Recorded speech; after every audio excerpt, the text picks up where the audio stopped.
memberikan itu kepada walinya, saudara. Tapi di sisi lain, untuk para dai, untuk para ustadz, untuk para penceramah, untuk para guru, jangan sembarangan cerita tentang aulia Allah di tempat yang umum, yang publik, yang bisa menyebabkan fitnah. Itu bisa menyebabkan orang salah paham dan mengejek-ngejek serta memusuhi walinya Allah. Habib Kiai dibenturkan, diadu domba, mau dibikin ribut, saudara.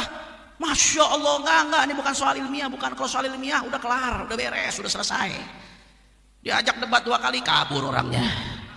Itu kalau soal ilmiah udah beres. Kita udah nulis buku sama tim. Urusan percaya nggak percaya bodo amat. Kalau kata orang Sunda sabodo teuing. Kalau kata orang Pasukan preketek, saudara. Bodo amat. Jangan kena asap. Al-Quran aja nggak percaya ada, saudara. Yang nggak usah ribet. Kalau urusan itu nggak usah ribet. Saya selalu katakan di mana-mana. Setelah kami menjelaskan, kalau maknanya terbayan. Ini penjelasan sesuai ilmu nasab, ilmu sejarah, ilmu syariat. Udah beres. Saya udah nggak mau bahas itu lagi. Setelah menerbitkan buku, saya udah nggak mau bahas lagi. Saya bilang, terserah Anda yang ngikut sama Imat, mudah-mudahan nanti di akhirat dikumpulkan sama Imat, Fuad Pleret, Mama Gufron. Selesai. Anda yang ngikut sama habaib dan pecinta para habaib, mudah-mudahan nanti di akhirat dikumpulkan sama Al Habib Abdullah Abdul Faqih Malang.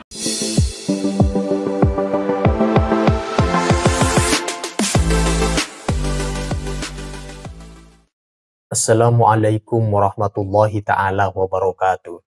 Habib Hanif dalam ceramahnya mengingatkan kepada sesama mubaligh, sesama penceramah untuk menyampaikan materi ceramah sesuai kondisi jamaah sebagai mustami'in. Dapat mengatur bahasa sesuai situasi dan kondisi. Habib Hanif juga tegas mengatakan kalau urusan nasab, polemik nasab habaib yang dipermasalahkan oleh begal-begal nasab, yaitu timnya Kiai Imaduddin, tidak berminat lagi menanggapi apapun yang dikatakan oleh kelompok Kiai Imaduddin. Menurut Habib Hanif Alatos, Robito secara kelembagaan, secara keorganisasian sudah resmi menjawab lewat buku keabsahan nasab Alawi semua tudingan-tudingan tidak berdasar dari kelompoknya Kiai Imaduddin. Menurut Habib Hanif Alatos, masing-masing pihak telah meluncurkan bukunya. Tinggal selanjutnya biarlah umat menilai dan memutuskan mau ikut siapa. Yang ikut Kiai Imaduddin semoga katanya berkumpul dengan Fuad Pleret, Mama Gufron, dan lain-lain. Yang ikut Habib atau yang cinta kepada Habib, semoga juga dikumpulkan dengan habaib kelak di hari kiamat. Ini yang dikatakan oleh Habib Hanif Alatos. Dari perkataan Habib Hanif, dapat kita pahami kalau kalangan habaib angkat tangan sudah tidak lagi berminat untuk membahas atau menanggapi apapun framing-framing, tuduhan-tuduhan dari kelompok Kiai Imaduddin. Nah, selengkapnya teman-teman, mari kita simak ceramah dan tanggapan komentar dari Habib Hanif Alatos. Mari kita simak dalam video berikut ini. Tapi di sisi lain, saya juga menyayangkan. Kadang-kadang ada dai, ada ustadz, kalau ceramah ngobrolnya karomah mulu, saudara. Kalau ceramah ceritanya karomah mulu, saudara. Mohon maaf. Kalau cerita tentang wali jangan cerita tentang nihayahnya, tapi cerita tentang bidayahnya. Cerita tentang wali, cerita tentang bagaimana mujahadahnya. Jangan cerita karamahnya. Nanti akhirnya ada orang-orang yang nggak paham. Khatibun nas ala qadri uqulihim. Bicaralah kepada seseorang sesuai dengan kadar akalnya. Jangan sampai orang akhirnya jadi fitnah. Rasulullah sallallahu alaihi wasallam anu nazzilan nasa manazilahum. Kata Sayyidatuna Aisyah radhiyallahu anha, kami diperintahkan oleh Rasulullah sallallahu alaihi wasallam untuk memposisikan orang sesuai dengan posisinya masing-masing, saudara. Jadi seorang dai, seorang ustadz harus bijak. Jangan sembarangan bicara tentang karomat di depan publik, di depan umum, apalagi di zamannya medsos. Akhirnya jadi fitnah. Kalau jadi fitnah nanti ada orang awam yang nggak ngerti, ingkar. Kalau dia ingkar, kesian dia, nanti ngejek aulia Allah. Kalau udah ngejek aulia Allah, nanti bermusuhan dengan Allah subhanahu. Orang kalau udah bermusuhan dengan Allah, hancur atau tidak? Hancur atau tidak? Hati-hati, saudara. Jadi seorang dai mesti bijak. Makanya dulu para aulia Allah seperti Sayyidina Imam Syekh Abu Bakar bin Salim radhiyallahu anhu, wali besar, beliau mengatakan apa? Uktum hawana in aradta ridana wahdar tubihu bisirrina li siwana. Kalau kamu cinta kepada kami, sembunyikan rasa cintamu kalau kamu ingin dapat ridha kami. Wahdar tubihu bisirrina li siwana. Hati-hati, jangan kau umbar asrar kami kepada orang-orang selain kami. Artinya orang-orang enggak meyakini i'tiqad kepada aulia Allah Subhanahu wa taala. Kalau mau cerita tentang karamat aulia yang khawarik-khawarik di komunitas-komunitas khusus, depan santri, bukan depan publik, bukan di medsos yang menjadi ejek-ejekan akhirnya. Jangan saudara bicara tentang keistiqomahannya para wali, bicara tentang bagaimana ibadahnya mereka, bicara tentang bagaimana menuntut ilmunya mereka, bicara tentang bagaimana istiqomahnya mereka, bicara tentang bagaimana amar ma'ruf nahi munkarnya mereka, bicara tentang bagaimana perjuangan mereka menegakkan agama Allah Subhanahu wa taala. Betul? Jangan sampai gara-gara Anda salah menyampaikan di tempat yang keliru, akhirnya itu menjadi ingkar. Jadi yang saya pengen garis bawahi di sini saudara, di satu sisi karamah orang-orang wali yang paling luar biasa adalah keistiqomahan mereka, tapi tidak menafikan Ahlus Sunnah wal Jamaah meyakini wali itu bisa mendapatkan khawariqul adah, sesuatu yang ajaib. Wali terbang bisa saja, wali jalan di atas air bisa saja saudara, wali melakukan sesuatu yang ajaib bisa saja. Bagi Ahlus Sunnah wal Jamaah itu bisa terjadi karena Allah maha mampu untuk memberikan itu kepada walinya saudara. Tapi di sisi lain, untuk para dai, untuk para ustadz, untuk para penceramah, untuk para guru, jangan sembarangan cerita tentang aulia Allah di tempat yang umum, yang publik, yang bisa menyebabkan fitnah. Itu bisa menyebabkan orang salah paham dan mengejek-ngejek serta memusuhi walinya Allah Subhanahu.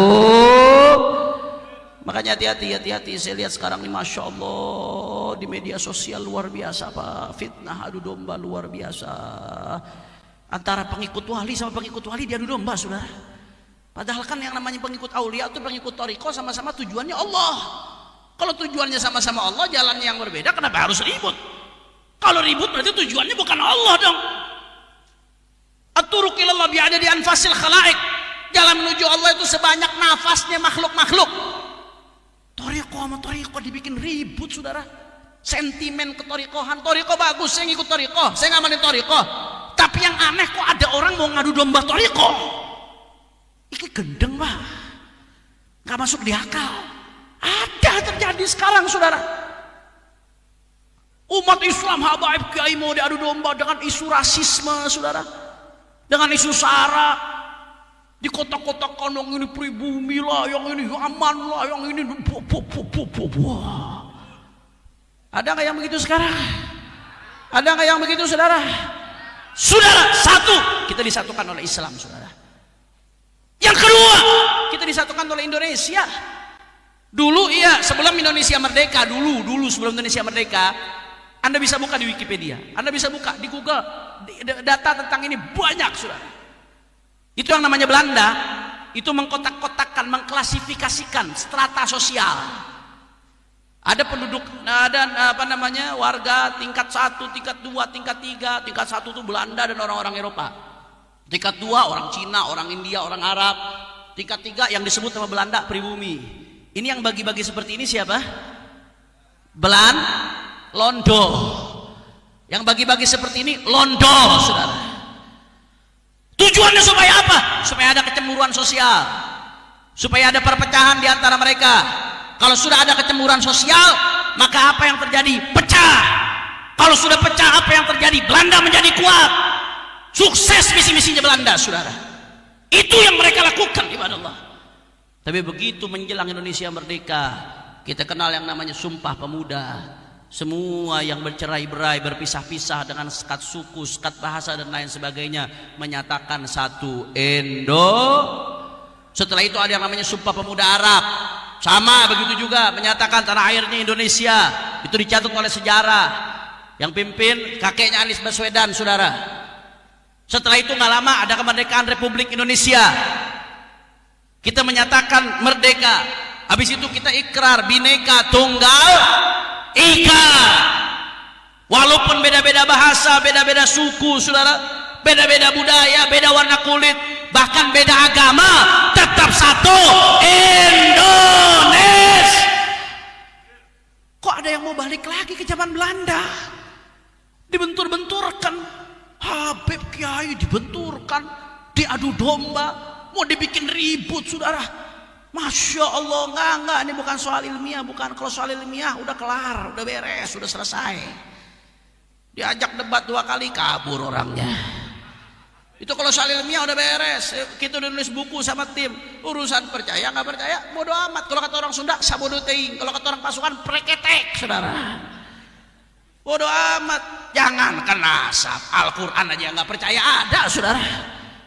Yang penting dapat pengakuan ulama ahlus sunnah wal jamaah. Jangan kena nasab. Hadis Bukhari ada yang nggak ngakui. Orientalis itu menolak hadis Bukhari gara-gara nggak ada catatan zaman, saudara. Dan seterusnya dan seterusnya. Gak usah ribet, kalau urusan itu gak usah ribet. Saya selalu katakan di mana-mana. Setelah kami menjelaskan bayan, ini penjelasan sesuai ilmu nasab, ilmu sejarah, ilmu syariat, udah beres. Saya udah gak mau bahas itu lagi. Setelah menerbitkan buku, saya udah gak mau bahas lagi. Saya bilang, terserah Anda yang ngikut sama Imat, mudah-mudahan nanti di akhirat dikumpulkan sama Imat, Fuad Pleret, Mama Gufron. Selesai. Anda yang ikut sama habaib dan pecinta para habaib, mudah-mudahan nanti di akhirat dikumpulkan sama Al-Habib Abdullah Abdul Faqih Malang, Habib Hasan Baharun Dalwah, Habib Ja'far bin Syekhon Nasegaf Pasuruan, sama Mbah Hamid Pasuruan, sama Habib Soleh Tanggul. Amin, amin. Gitu aja kok repot. Nggak pusing-pusing, mau diadu domba, habaib kiai mau diadu domba, sampai wali mau diadu domba, saudara. Apa ini? Habaib kiainya dibikin ribut dengan isu-isu rasisme yang dikecam oleh agama, yang dikecam oleh negara, bahkan dunia internasional ngecam. Inti kalau nonton bola, Pak, nonton Liga Champion, kemarin Liga Champion, Madrid menang 6-3 agregatnya lawan City, saudara. Habib kok ngomong begitu? Iya, Anda Madridista. Bercanda. Ente lihat di Liga Champion tuh, say no to rasisme bacaannya. Walaupun orang barat kadang standar ganda juga. Tapi mereka mengampanyakan anti rasis. Masyarakat internasional nolak. Di Indonesia ada undang-undangnya, undang-undang anti diskriminasi rasisme. Kok sekarang tahu-tahu dibiarkan ada yang ngadu domba bawa-bawa isu rasisme? Ini musuh kebinekaan, saudara. Ini musuh Pancasila, saudara. Bahkan ini musuh kampanye anti rasis yang dikampanyekan masyarakat internasional, saudara. Habaib sama kiai dibikin ribut, urusan sara, urusan rasisme, urusan yang namanya nasab. Habaib kiai dibikin ribut, judi online makin merajalela. Betul atau tidak? Anda tahu data dari PPATK mengeluarkan data dari negara. Itu perputaran uang judi online di tahun 2023, 2024 kemungkinan besar lebih parah, saudara. Meningkat drastis. 2023 perputaran uang haram judi online, Anda tahu berapa, saudara? Lebih dari 300 triliun rupiah. Lebih gede dari APBD Jawa Timur, saudara. Itu 300 triliun kalau diberiin seblak, Pasuruan banjir seblak, saudara. 300 triliun. Pecandu judi online lebih dari 3 juta orang.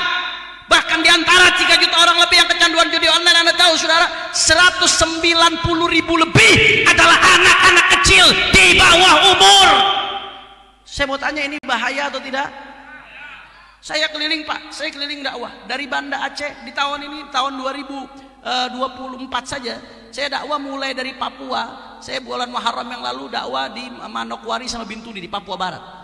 Berapa bulan lalu saya dakwah di Aceh. Jadi saya keliling dari ujung barat Indonesia sampai ujung timur Indonesia. Itu keluhan masalah judi online luar biasa, sudah. Mulai dari rakyat sampai pejabat main judi online. Mulai dari masyarakat sampai ustadznya ada yang main judi online, saudara. Sampai santri ada yang kena, saudara. Ini bahaya atau tidak? Bahaya atau tidak? Kok Habib kayaknya mau disuruh ribut? Ada urusan yang penting, saudara. Habaib kiai disuruh ribut isu rasisme. Apa yang terjadi, saudara? Korupsi gila-gilaan. Korupsi 271 triliun, korupsi timah. Di penjaranya 6 tahun setengah. Dari penjelasan ceramah Habib Hanif Alatos yang merupakan menantu dari Habib Rizik Syihab, beliau barusan mengatakan kalau urusan isu tudingan-tudingan kepada para habaib terkait dengan polemik nasab dari kelompoknya Kiai Imaduddin itu tidak lagi tertarik, artinya tidak mau menanggapi lagi karena sudah selesai dijawab seluruh tudingan-tudingan itu, argumentasi melewati buku yang memang diluncurkan secara kelembagaan oleh pihak Robito Alawiyah. Jadi Habib Hanif sudah tidak akan menjawab respon apapun kalau misalkan dari kelompoknya Kiai Imaduddin itu mengatakan demikian, seperti ini, menuduh nuding-nuding seperti apapun, itu tidak akan direspon oleh pihak para habaib, terutama oleh Habib Hanif sendiri. Karena sudah jelas semuanya, seluruh pendapat-pendapatnya Kiai Imad itu sudah dibantah habis di dalam buku yang diluncurkan oleh Robito Alawiyah terkait dengan buku keabsahan nasab Sadaba Alawi. Nah itu saja teman-teman, silahkan kalau kalian ingin berkomentar terkait dengan ceramah yang barusan kita simak dari Habib Hanif Alatos, silahkan tulis pendapat-pendapat kalian di kolom komentar. Sekian dari saya, wassalamualaikum warahmatullahi wabarakatuh.